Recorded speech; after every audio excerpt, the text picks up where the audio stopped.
Hey guys, what's up? It's Megan. Welcome back to my channel. Yeah, so the last video I made left me kind of feeling some type of way. That was a lot for me to put out there and be so vulnerable. That was probably the video that made me feel the most uncomfortable to make. And I've just been reflecting a lot lately, and I have been reflecting about why I decided to create a YouTube channel to talk about this shit anyways. Like, after I made that last video, I had like anxiety and I was like, oh my God, like I'm putting all this shit out there. Like, people are gonna think I'm insane. Like, for what? Like, well, I know I'm insane, but like, why do I need to like broadcast that to people? And then I got to thinking more and I'm like, oh yeah, I created a YouTube channel because I want people to feel like they're not alone. And if you have a mental illness like I have, it's very lonely. So I created this channel to connect with people and to help people feel like someone cares and that someone's been through shit too, because I don't know, it's comforting. And also, if I'm being real, I find myself getting super anxious about like, you know, my background and the lighting. Like, as you noticed, I have a new background, and yeah, we know this isn't real brick. Need to iron that shit out, but I don't got an iron. I'm just gonna try to keep things simple and just get back to basics on like why I'm doing this in the first place. I even feel like when I'm talking to the camera the last several videos, I'm like a robot. Like, I'm not comfortable. So this is me getting comfortable. I'm trying to get back on my groove with YouTube. I still am dealing with my mental illness. Like, just because I don't drink and I take my meds, like I still deal with symptoms all the time, and it's really challenging and really hard. Even though I've come so far and done so much good, that this is still an ongoing journey for me. Okay, so I think I left the story off last that I was in the USC Hospital, tranquilized in the hospital bed. So again, what I'm sharing, it is the truth of what I remember, but we also have to consider that I was very drugged up on antipsychotics and things. So it's exactly what I remember is what I'm telling you. So okay. So I'm laying in a hospital bed, and I've mentioned when you get shot with antipsychotics, you just fall asleep, you're groggy, but then you'll wake up and you'll just be so hungry and just like begging people for food, and you'll just eat, pass out, wake up, eat, pass out. And that's just kind of like the pattern. But I remember waking up and, you know, I was in such a scary place as far as like, you know, I'm in another state, I'm in a hospital I'm not familiar with, I have no family around, and I'm furious at my family because I know that they're the ones that got me detained by the police, because in where I was coming from, I wasn't doing anything wrong. Like, had my family not called the police, I wouldn't have been detained, because like I wasn't breaking the law. Well, besides the trespassing, but I didn't get caught for that. You know what I mean? So I'm in these hospital beds, and it's so weird in these California hospitals because they don't have like private rooms. I mean, they do, but maybe they just have like such a huge overflow that they can't give everyone privacy that's in this hospital. So I'm in a hospital bed, and I look to my left and look to my right, and there's like literally 20 hospital beds just like in a row, and I'm like in the middle, and I'm like, what the fuck? And the person next to me is like snoring and drooling, and their face is like this close to my bed. And I'm just like, oh my God. And so I barely remember like getting up and like, you know, bugging people that work there, like, where am I? Where am I going? Call my family, you know, whatever. And so I ended up going to a psych ward in LA called Kedron. I get there, and whenever you get to a psych ward, they like, you know, go through your belongings and like, you know, decide what you can wear and what you can't wear, and they take your shoelaces and take stuff that you could use to like hurt yourself and ask you a bunch of questions. And you know, I'm just such a bitch.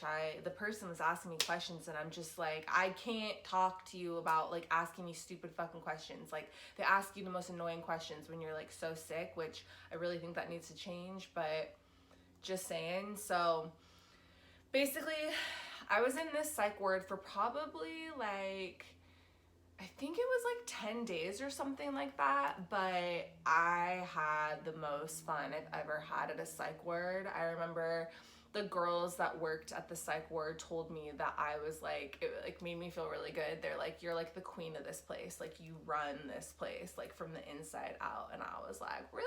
I was like, damn girl, thanks. But I mean, I had like all these friends in there. Like, I loved it in this psych ward. Basically, there were so many characters. Like, I can't even, oh my gosh. Like, let's start with Mary. Mary was probably like 80 years old, literally no teeth, just gums, British, you know, just like super tiny white British lady named Mary.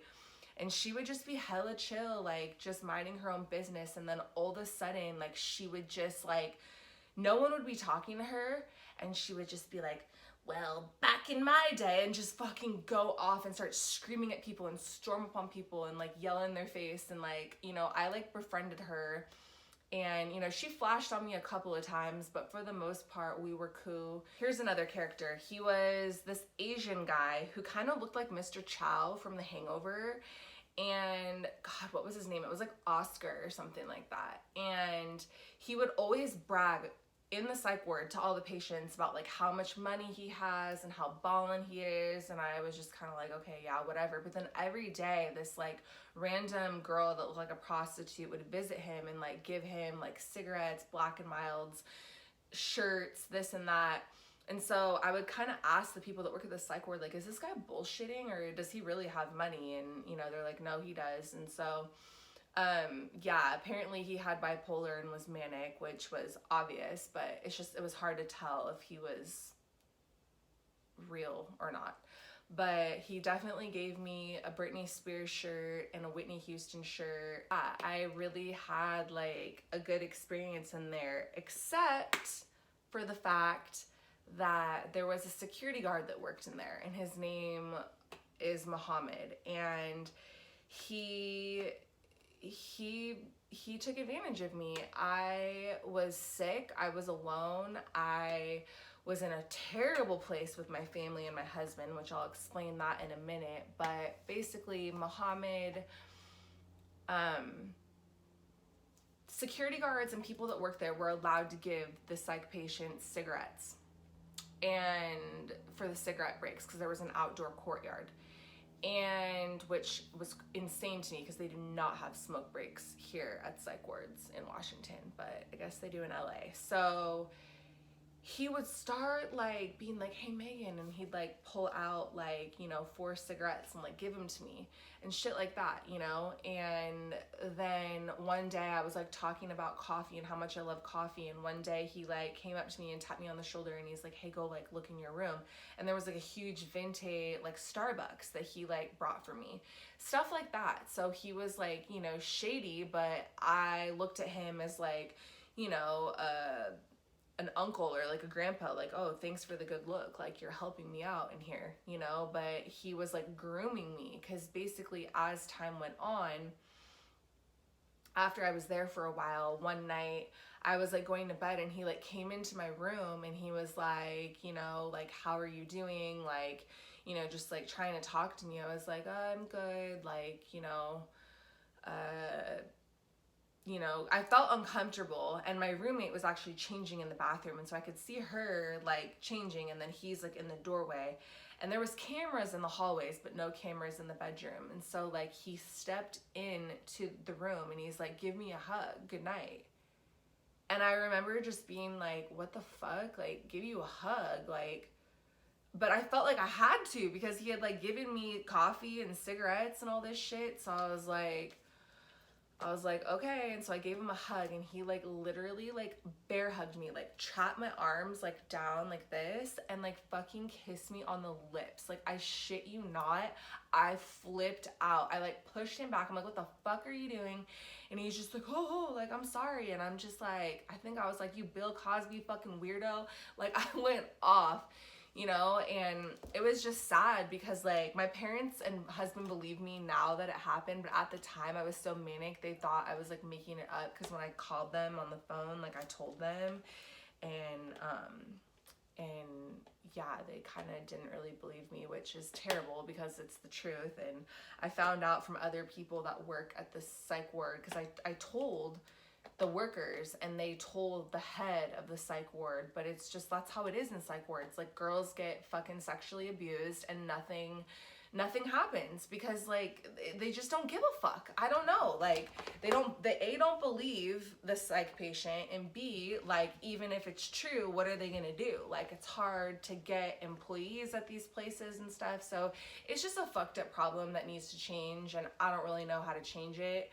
But I can feel myself like getting worked up about this, and I'm actually like getting lightheaded because it's just like a lot to talk about. But yeah, the psych ward in LA was a lot of fun, a lot of laughs, but a lot of like fucked up shit happened. I had 2 psychiatrists in the Kedron psych ward in LA after this whole catastrophe of me getting detained at Roscoe's Chicken. So, and this was over Memorial Day weekend, 2018, so the end of May. So I had one psychiatrist, and his name was Dr. Giuseppe, Dr. G. And he was telling me verbally that I'm getting out within a couple of days, you know. And so when I go on the payphone and I'm calling my mom and my husband, I'm like, you know, Dr. G says I get out in, you know, 5 days or whatever. And so over the Memorial Day weekend, the paperwork like got mixed up. And so I was Dr. G's patient, but then they moved me to Dr. Ibrahim, the other psychiatrist. So I thought that I was with Dr. G, but they moved my paperwork to Dr. E. So I'm in the room with Dr. Ibrahim, the social worker, the therapist, all these people in this room, and they're talking about, you know, getting me like released from the psych ward. And I start crying because I'm just like so emotional, right? I've been through so much, and I'm like, I just want to get out of here. Like, my family is telling me like I have to go to another treatment center. Like, my family was still not saying that I could come home. They would not let me come home.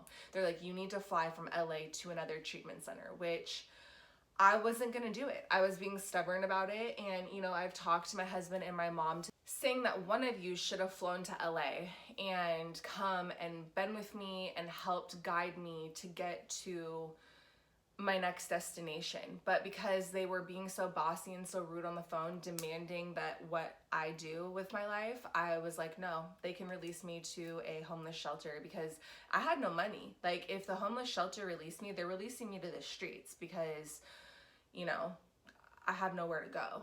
And so basically, when I broke down with Dr. E, he got the paperwork from Dr. G that said I was supposed to be released, but then he like changed his mind, and he's like, you know, no, I think she needs to be under another like week hold, like she doesn't seem stable. And so that social worker is going and telling my husband. So Dr. E is telling the social worker, Kevin, to go call my husband and tell my husband that I'm not well, that I'm staying in the psych ward longer. So I would call my husband on the payphone because I think that I'm getting out, because that's what Dr. G told me, and I don't understand why I'm, you know, talking to this other psychiatrist. And so I'm telling my husband I'm coming home, I'm getting out, I'm getting out. And my husband's like crying because he thinks I'm so crazy. He's like, you're not getting out. Like, you are staying in there longer, Megan. You're manic, you're sick. And I'm crying because I'm just like, no, fuck you. You don't know what the fuck you're talking about. They said that I'm getting out. So it's like, it's a clusterfuck. It has me and my husband arguing, battling. I'm already so sick. My husband's already so worried. And that mix up just created more and more tension between me and my husband, me and my family. I didn't feel protected. I didn't feel like they actually cared. I just felt like they just wanted to shit me off and get rid of me. And so I made the decision of like, okay, Kedron, you can keep me in here as long as possible, but as soon as I'm released, I'm hitting the streets. I'm out. I'm done. I'm not going home. I'm not dealing with any of these people. My family and my husband don't fucking care about me. I told them I've been sexually assaulted by the security guard and kissed, and they don't even believe me or care. Like, fuck this shit. And so that just kind of started a whole thing where I just like basically stopped talking to my husband. And you know, I had that childhood friend, Natalie, who I would talk to on the payphone, but I started not to trust her too, because I obviously knew that she was a part of the setup to get me detained at Roscoe's. So I was like, you know, whatever. So anyways, meanwhile, in there, I made friends with a guy named Steve. And Steve has bipolar disorder also. And he is just an amazing person. We became awesome friends in there. You have nothing but time in a psych ward, so we got to know each other really well. And you know, he knew what I was going through. I told him about the security guard, I told him about the mix-up, I told him how I got detained. You know, he was there every time I'd get off the phone with my mom or my husband, and I'd be bawling, and he was just like there to like console me and help me. And so basically, like, my parents and my husband were not like budging, and I wasn't budging. Like, I wasn't gonna go to a treatment center, and they weren't gonna let me go home. So Kedron was like, okay, well, like, we're gonna take you to fucking Skid Row. Like, we're taking you to a homeless shelter at Skid Row. Is that really what you want? And I was like, yeah. I was like, do what you gotta do. You know, I was so defeated. And so basically Steve called his friend Laura and said, yo, my friend Megan that I met in here, she's an amazing person. She's stuck here. Can you buy her a bus ticket to Santa Cruz? And we can both come home to Santa Cruz out of the psych ward, and then we can figure out her next move so that she's safe, because like, I don't want her to go to a homeless shelter on Skid Row. So his friend Laura agrees, took his word for it that I'm great. And I can't believe it, but the Kedron psych ward released me to go with Steve, another bipolar dude, to Santa Cruz on a Greyhound bus. And so Steve and I got released. And as we got released, my husband and my mom called Kedron, and Kedron told them she's been released. And my husband and my mom flipped out because they were so worried and so concerned, because they're like, you know, they know I'm bipolar, and I'm leaving with another bipolar patient, and I'm clearly still really sick and really manic, but Kedron just said tough shit. And that's why I've really had some hard like PTSD with like my family and my husband as far as trust, because like I've cried to them since I've been well, since I've been home, and said to them like, why didn't one of you fly down and come help me? You guys were just on the phone. Like, that's not how you help someone that has a mental illness. So I've had battles with my husband and my parents about how hurt I've been by the way that they've handled everything. But I've had to work on forgiveness. And I believe, again, back to the point of YouTube, that the reason I made it through all of this is to help other people. So that's what I'm going to continue to do. I choose to forgive them. I know that they love me. Anyhow, Steve and I get released to go to Santa Cruz together. So we're in South LA. Santa Cruz is about a 6-hour bus ride. So him and I get released. Yeah, Steve is an angel. He definitely helped me. You know, I knew that I was going to end up going to treatment. I knew I was going to end up getting sober. So I wanted to go out with a fucking bang. And I asked him, will you please like show me the best last couple of days of partying that I've ever had, so that I never look back and regret anything. And he's like, you know, you got it. And so we went to the Greyhound station. We had time to kill. We took a bus to the Santa Monica Pier. We went out to the bars. We, you know, had dinner. He showed me around. I think we went to Rite Aid and bought like a huge like thing of white wine, and like brought it on the Greyhound bus, and like just drank the whole bus ride all the way to Santa Cruz. And you know, he stays with his friend Laura, she owns a house on the water basically in Santa Cruz. So I basically got to have a huge vacation before I ended up going to treatment in Pennsylvania. So yeah, I'm just going to leave it off with that, you know, my situation was very dangerous and very scary, and I'm very lucky to be alive. I'm very lucky to be safe. I'm very lucky nothing terrible happened to me. You know, terrible things did happen to me, but they're things that I can recover from. You know, I'm still, I can feel myself getting lightheaded right now thinking about how that security guard took advantage of me. Like, that's fucking disgusting and really, like, still triggers me and affects me. Things pop up from time to time that, like, I have forgotten and then all of a sudden remember, and then I'm like, oh my God, that happened too. So anyways, I just got to be thankful for the journey and thankful that I lived to tell my story. So if you're new to my channel, I would love it if you subscribed and gave this video a thumbs up, and I will see you guys in my next video.